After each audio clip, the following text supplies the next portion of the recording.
Okay. Gosh, I'm really frustrated because both for the 5.1 and 5.2 videos, I finished the video for the first time and both of them didn't record. So we're on take 2 for both of these. Yeah, I guess that's life. All right, so section 5.2 is going to deal with Rolle's theorem and the mean value theorem. These two theorems are similar in a lot of ways. Okay, so let's take a look at Rolle's theorem first. So Rolle's theorem says to let f be a function that satisfies the following conditions. Okay, so condition number 1 is that f is continuous on the closed interval from a to b. So the way we check for continuity on the closed interval is we check the domain of our function. And if our function is defined everywhere on that closed interval, then the function is going to be continuous on that closed interval. Condition number 2 is that f is differentiable on the open interval from a to b. So the way we check for differentiability is we take the derivative of our function and we check the domain of our derivative. So if our derivative is defined everywhere on the open interval from a to b, that means that the function is differentiable on the open interval from a to b.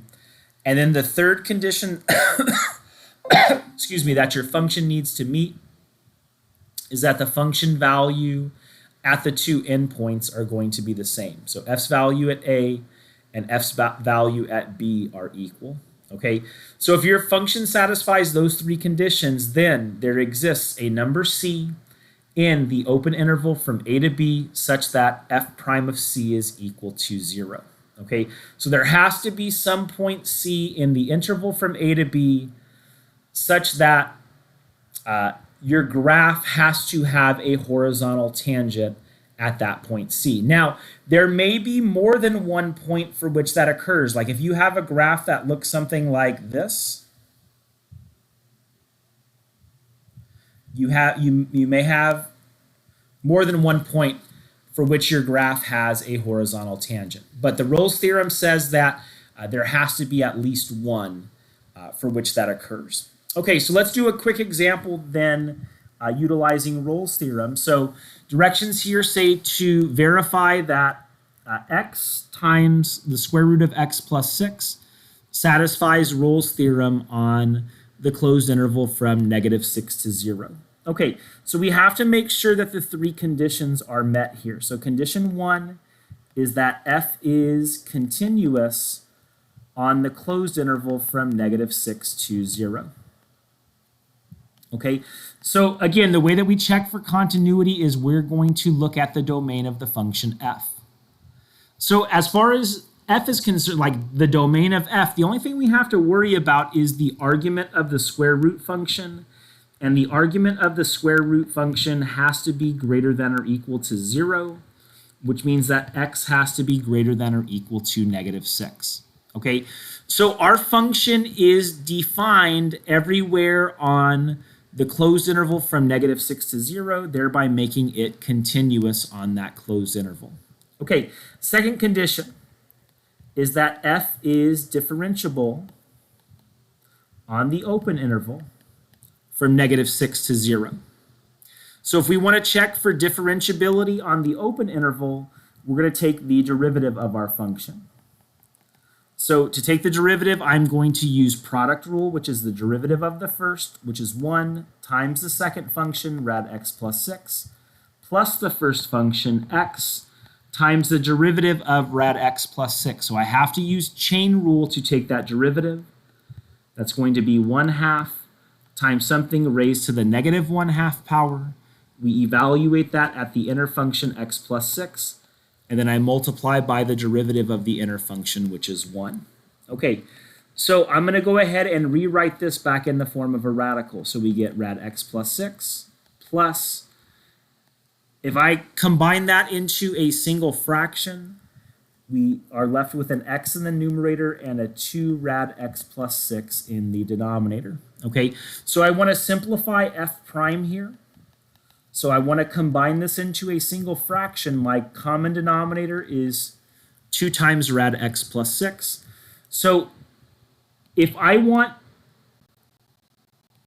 this, which is like rad x plus 6 over 1, to have that common denominator, I'm going to multiply the top and bottom by 2 rad x plus 6. So when I multiply the top by 2 rad x plus 6, we have 2 times rad x plus 6 times rad x plus 6, which is x plus 6. And then I don't have to do anything to the second fraction. It already has that denominator, okay, which is going to make f prime. When I distribute 2 in the numerator and combine like terms, we get 2x plus 12 plus x, which is 3x plus 12 over 2 rad x plus 6. Okay, and then I can factor a 3 out of the numerator. So that's 3 times the quantity x plus 4 over 2 rad x plus 6. Now, as far as domain is concerned here, I have 2 things that I have to worry about, okay? Number 1 is that the argument of the square root function is greater than or equal to 0, and secondly, that the denominator cannot be equal to 0. Okay, so also x plus 6 cannot be equal to 0. Well, I can take those 2 statements and combine them into a single statement by saying that x plus 6 has to be greater than 0, okay? Which means that x is greater than negative 6. Okay, so that is the domain of the derivative. The derivative is defined everywhere on the open interval from negative 6 to 0, so second condition is met. And then the third condition is that f's value at the starting point, negative 6, has to be equal to f's value at the ending point, 0. And both f's value at negative 6 and f's value at 0 are going to be equal to 0. So that checks out, okay? So what Rolle's theorem then states is there has to be some point on the interval from negative 6 to 0 where f prime is going to be equal to 0. And if the derivative is in the form of a fraction is going to be equal to 0 when the numerator is 0, which happens when x is equal to negative 4. Okay, so that's the point where that function is going to have a horizontal tangent. Okay, so that's how we utilize Rolle's theorem. Let's move on to mean value theorem now. Okay, so mean value theorem states if f is a function that is continuous on the closed interval from a to b and differentiable on the open interval from a to b, then there exists some number c on the open interval from a to b such that f prime of c is equal to f of b minus f of a all over b minus a. Okay, so what I want to do is I want to take the last part of this mean value theorem, the last part of this statement, and I'm going to write it in a couple of different ways. Okay, so if we take that highlighted part, I can rewrite it how I did in blue. Okay, so that highlighted part is saying there is some interior point C such that the slope of the tangent line at C. Okay, that's what the derivative measures. The derivative gives us the slope of the tangent line at that point. Again, a derivative is an instantaneous rate of change. That is equal to the slope of the secant line containing the endpoints. So if I want to find the slope of the line that contains the points A and B, I can take the y-coordinate at B minus the y-coordinate at A and divide that by B minus A. That's rise over run. Okay, so the slope of the secant line containing the endpoints, that is how we calculate the average rate of change on the interval. Okay, now another way that you can think of that is that the tangent line is parallel to the secant line that contains the endpoints.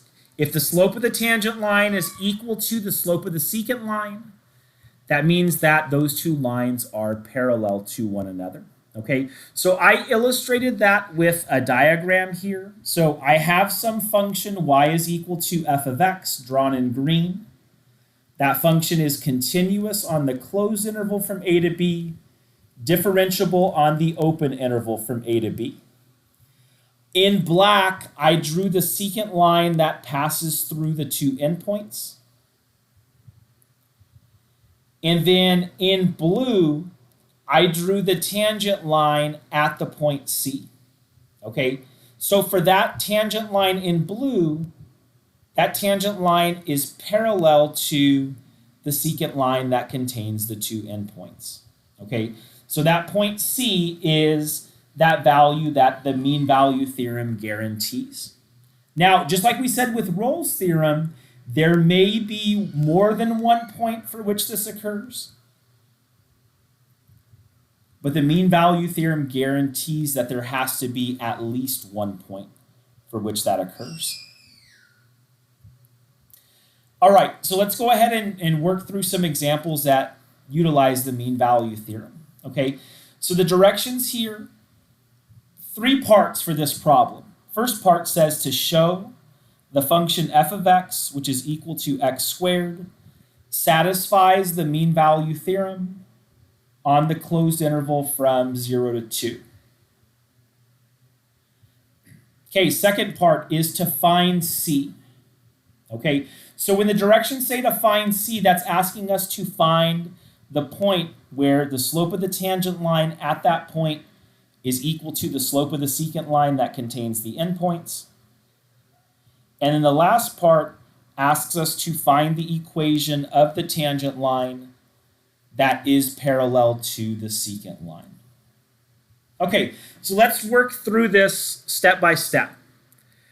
All right, so step 1, show that the function satisfies the mean value theorem on the closed interval from 0 to 2. All that's asking us to do is to show that the two conditions are met. Number 1 is that the function f is continuous on the closed interval from 0 to 2. Okay, so when we look at the function f of x, which is equal to x squared, that's a polynomial function whose domain is all reals. So if that function is defined everywhere, it's continuous everywhere, thereby making it continuous on the closed interval from 0 to 2. Okay, next we want to check that f is differentiable on the open interval from 0 to 2. So the way that we do that is we take the derivative of our function. So the derivative of x squared is 2x. The derivative is a linear function, thereby making it a polynomial function. And again, the domain is all reals, so the derivative is defined everywhere, thereby making it defined on the open interval from 0 to 2, and therefore our function is differentiable on that open interval. Okay, so that tells us that we can use the mean value theorem. So part 2 says to find c. Okay, so we've already found the derivative, that's great. We also need to find the slope of the secant line that contains the endpoints. Okay, so we're going to calculate f of 2 minus f of 0 all over 2 minus 0. So f's value at 2 squared is 4, minus f's value at 0 is 0, all over 2 minus 0, which is 2. So that's going to make the slope of the secant line equal to 2. So if we want to find c, we are going to set the derivative to x equal to the slope of the secant line, which is 2, and that's going to happen when x is equal to 1. So like we're not finding c per se, but when the directions say to find c, it's asking us to find the point where the slope of the tangent line at that point is parallel to the slope of the secant line that contains the endpoints. Okay, so on to part 3. So part 3 asks us to find the equation of the tangent line that is parallel to the secant line. Okay, so there are two things that we need to find the equation of the tangent line. Number one is the slope of the tangent line. So that can be done one of two ways. Okay, the first way is we know that the tangent line is parallel to the secant line. We found the slope of the secant line to be equal to 2, which means that the slope of the tangent line has to be equal to 2 as well. Okay, the other way that you can find the slope of the tangent line is you can take this value here, 1, and evaluate the derivative that you found at that value of 1. So when we plug 1 in the place of x, f prime of 1 is going to be equal to 2. So that is the slope of the tangent line. Okay, the second piece of information that we need to find the equation of the tangent line is the point of tangency. So the x-coordinate of the point of tangency is 1. We can plug that into the original function to find the y-coordinate of the point of tangency. 1 squared is going to be 1. And then once we have slope and point, we can plug into our point slope formula. So it's y minus the y-coordinate 1 is equal to 2 times x minus the x-coordinate 1. And I prefer, guys, that you leave your equation in the point slope form. I don't want it in y is equal to mx plus b form. Okay, please leave it in that format right there. Okay, so here are two more questions that I want you guys to try on your own. So the directions here say to find a point that satisfies the conclusion of the mean value theorem for the given function and interval. Okay, so this is just asking us like to find C. All right, so find the x value where the slope of the tangent line is the same as the slope of the secant line that contains the endpoint. So go ahead and pause this video, work on these two examples, and then we'll come back and work on them together.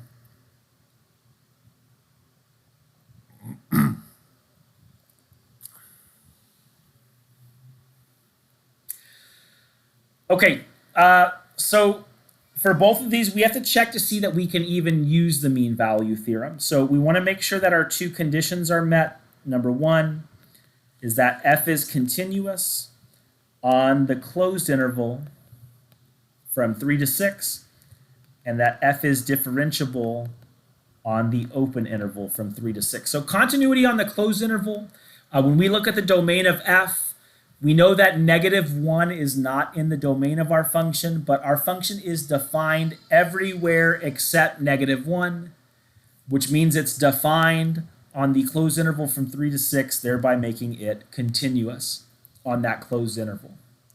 Okay, for differentiability, on the open interval, we have to take the derivative and look at the domain of the derivative. So using quotient rule for the derivative, it's low.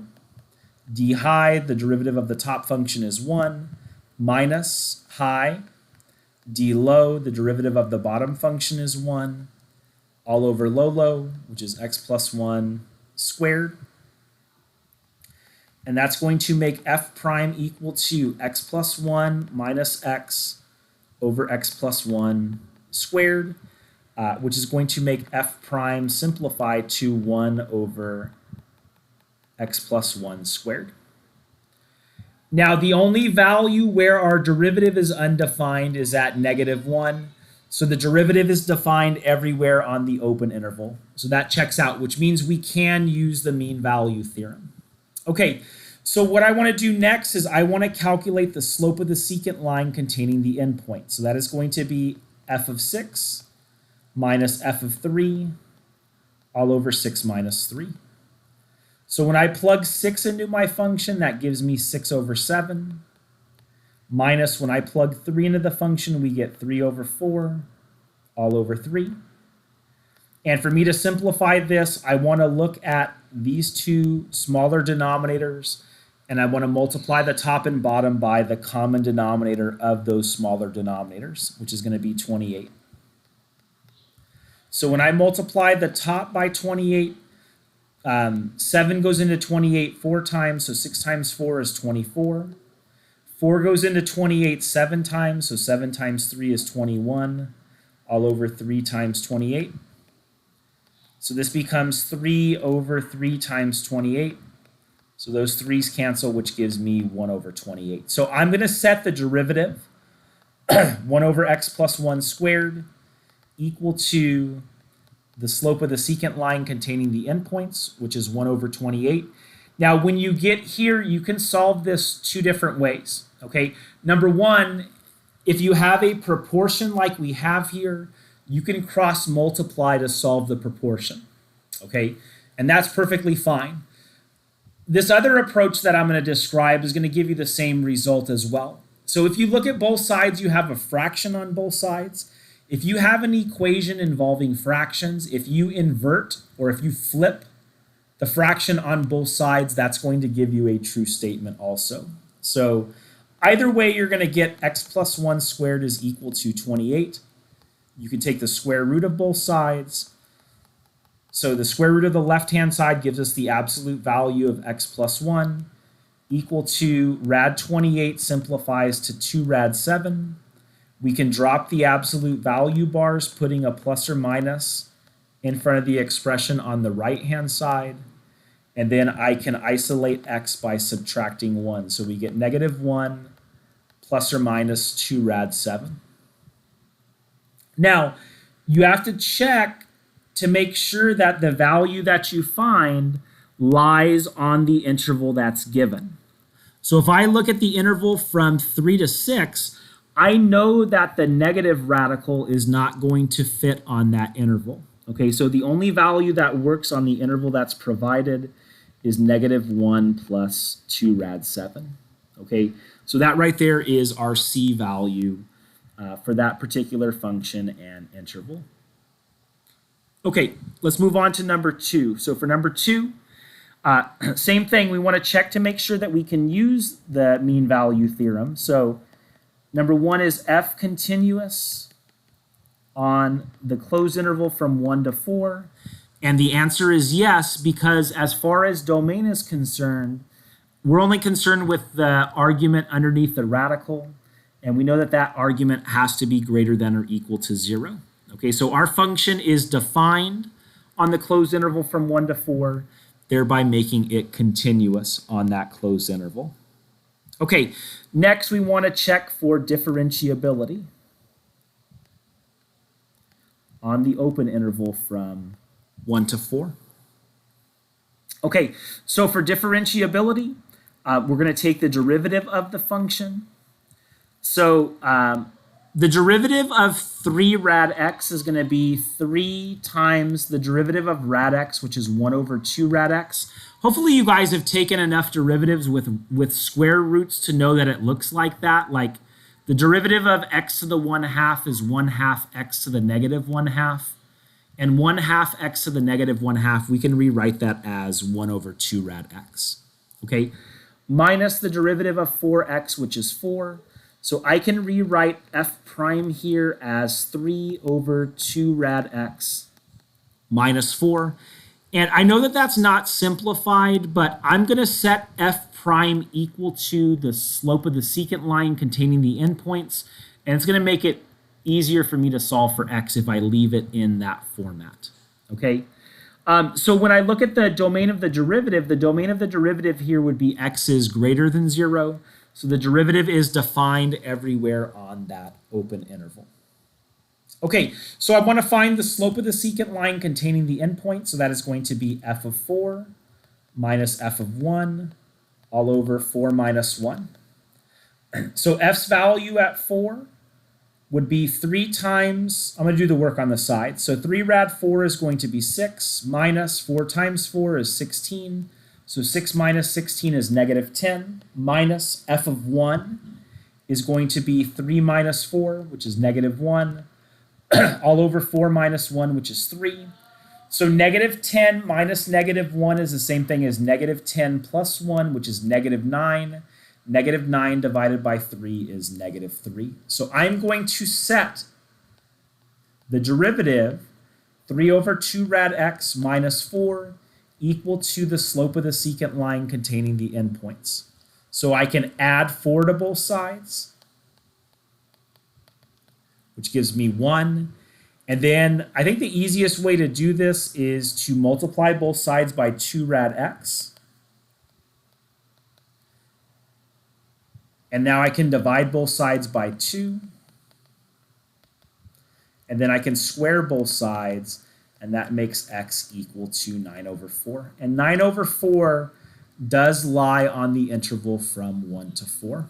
Okay, so that right there is our C value. That is the point where the slope of the tangent line is equal to the slope of the secant line, or the tangent line is parallel to the secant line.